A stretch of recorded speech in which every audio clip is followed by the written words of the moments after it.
வணக்க மக்களே, இது உங்கள் பார்வைக்கு. இப்போ நம்ம எங்கே இருக்கோம், என்ன பார்க்க போயிருக்கோம்னு கேட்டிங்கன்னா, அருள்மிகு திருப்புர சுந்தர சௌந்தரேஸ்வரர் திருக்கோவில் பற்றிய பதிவை தான் நம்ம பார்க்க போகிறோம். இந்த கோவில் எங்கே இருக்குன்னு பார்த்தீங்கன்னா, வட திருநாரையூர், பிராமணர் தெரு, சைதாப்பேட்டை, சென்னை 6,15,000.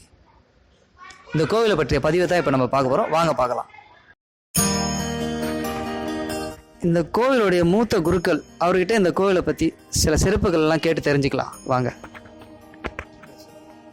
வம்பார் கொன்றை வன்னி மத்தம் மலர் தூவி நம்பாவென்ன நல்கும் பெருமான் முறை கோவில் கும்பார் இரவு புகுமுடி முல்லை குவிந்தால்கும் மொயம்பார் சோலை வண்டு பாடும் முதுகொன்றே. ஓம் நம சிவாய. கஜானனம் போதகநாதி சேவிதம் கபித்த சம்பு பலசார பக்ஷிதம் உமாசுதம் சோக விநாச காரணம் நமாமி விக்னேஸ்வர பாதபங்கஜம் நமஸ்துதே. அருள்மிகு திரிபுர சுந்தரி சமேத சௌந்தரேஸ்வரர் திருக்கோவில். இந்த கோவில் சுமார் 500 ஆண்டுகளுக்கு மேற்பட்ட பழமையான ஒரு சிவாலயமாகும். இதனுடைய நாமதேயம் வட திருநாரையூர் என்று சொல்கிறார்கள். வட திருநாரையூர் என்பபோது திருநாரையூர் ஸ்தலத்துக்கு ஒப்பான ஒரு ஸ்தலமாகும்.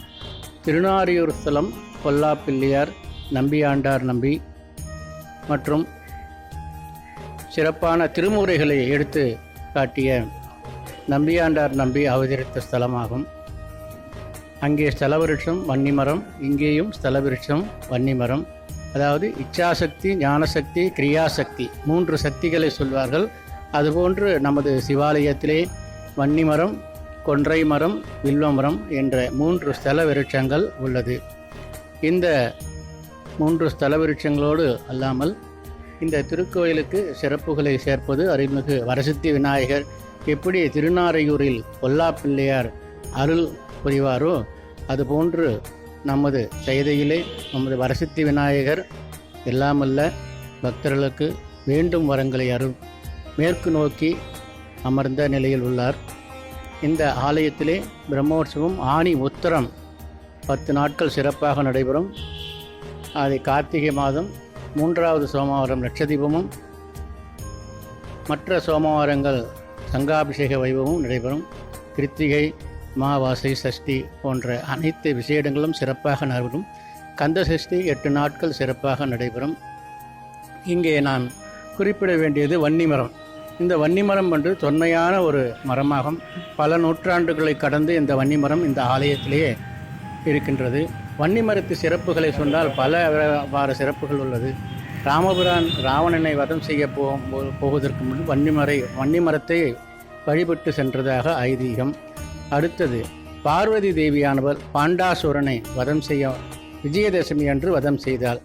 அவள் வதம் செய்ய போவதற்கு முன்பு வன்னிமரத்தை வணங்கிவிட்டு வதம் செய்தார் என்பது ஐதீகம். அதே ஒரு மகாபாரதத்திலே பஞ்சபாண்டவர்கள் அஞ்ஞாதவாசம் 1 ஆண்டுகள் இருந்தார்கள். அவர்கள் அஞ்ஞாதவாசம் செல்வதற்கு முன் தங்களது ஆயுதங்களை ஒரு மரத்தில் விருட்சத்தில் வைத்துவிட்டு சென்றார்கள். அந்த விருட்சமானது வன்னிமரமாகும்.